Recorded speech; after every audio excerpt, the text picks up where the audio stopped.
Mr. President, fellow delegates, Alan Cummins, Division 21, DMR South Central. I'd like to formally second the motion that's before you, both parts A and B. The very nature of policing has always involved some level of risk, and the aim of An Garda Síochána as an organisation should be to minimise that risk to the members that are tasked with performing that duty. It is only right and proper that we have armed units with the capability to bring that force to bear if required, and I am not requesting that the level of training that they receive be extended to all members. I am, however, suggesting that all uniformed members receive some level of training suitable to their roles and responsibilities out there protecting the members of the public when it comes to dealing with firearms incidents. It is important that members should be familiar with firearm safety, being able to distinguish various different types of firearms, safe storage of firearms, and most importantly, safety precautions that one can take in dealing or attending any incident involving the possible use of a firearm.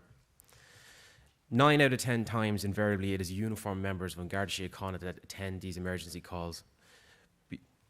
We should be in a position, we in uniform should be in a position to know what is best practice, what is expected of us, and what information our armed colleagues need in order to best assist us.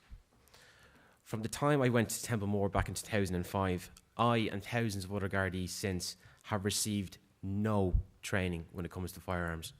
There is a chapter in the Garda Síochána Crime Investigation Techniques Manual that deals with firearm identification.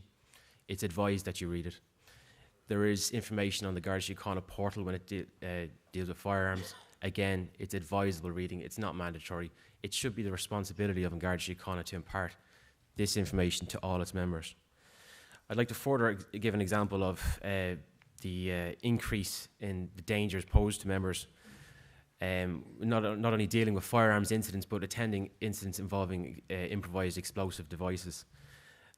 We all know the call out. Invariably, a member of An Garda Síochána receives a complaint from a member of the public in relation to a suspicious device that is passed on down the chain of command before eventually bomb disposal from the Defence Forces is called out.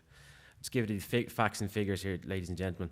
In 2013, there was a total of 250 call-outs nationwide for bomb disposal. 80 of those involved viable explosive devices. A viable explosive device is one defined by the Defence Forces as having the immediate capacity to kill or cause serious injury. In 2014, so far to date, as of Monday, 51 call-outs nationwide were received by the Defence Forces, 23 for viable explosive devices. We receive no training, no guidelines, nothing currently from management. And this is basically the crux of this proposal, is that management give training to all members, familiarising themselves with both firearms and attending incidents involving possible uses of firearms, and that clear guidelines are set down when it comes to uniformed members, unarmed members attending these calls and requesting assistance from our armed colleagues. And I would urge you all to support this motion. Thank you.